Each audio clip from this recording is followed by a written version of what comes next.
Hello everyone, this is Avneet Kaur from SM College of Science, Commerce and Management Studies. We are going to talk about generation of computers. Now, this topic is taken from the subject Information Technology in Accountancy 1 of Semester 3. The learning objectives of this tutorial are the very first one, Introduction to History of Computers. Second one, to discuss the 5 generation of computers. The present day computer is entirely different from the earlier devices that were invented for doing calculations. The need to keep track of numbers led to the invention of different calculating devices.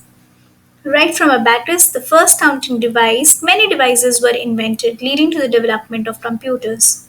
So that gives a change, and a new generation came up every time. 5 generation of computers are divided in because of their periods and because of the technology they used. This is just a brief layout in this slide that is given. The first generation computer, the period is 1946 to 1959. The technology used was vacuum tubes.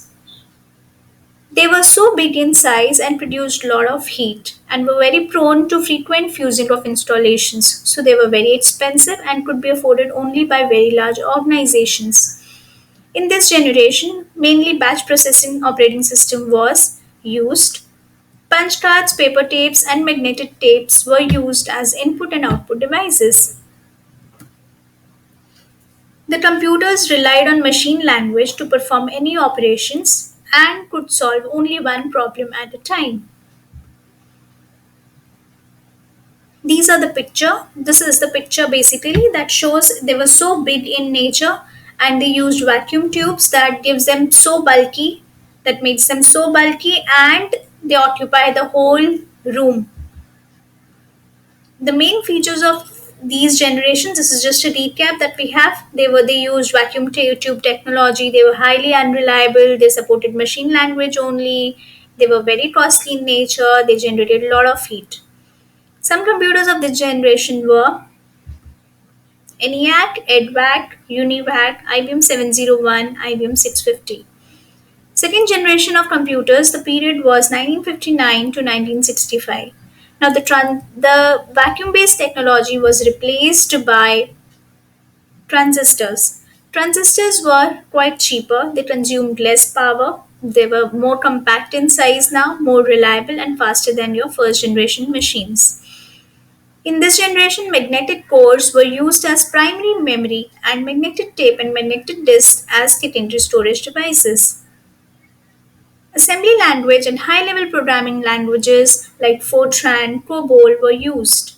The computer used batch processing and even multi-programming operating systems. This is how you can see the size has been reduced in the second generation computers.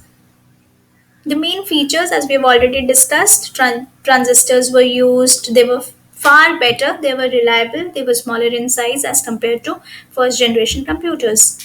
Some computers of this generation are IBM 1620, IBM 7094, CDC 1604, CDC 3600, UNIVAC. Third generation computers, the period is from 1965 to 1971.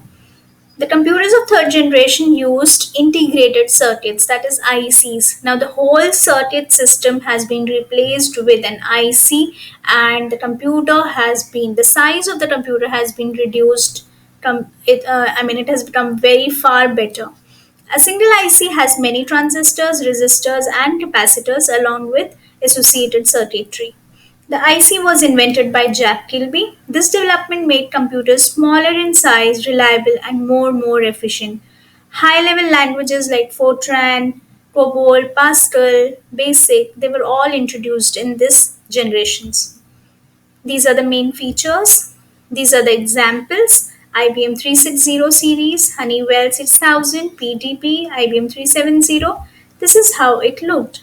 So you can see, as the technologies are improving, the size of the computer has been reduced. Fourth generation computer, the period is 1971 to 1980. The period of fourth generation, the computer generation that the technology used was very large scale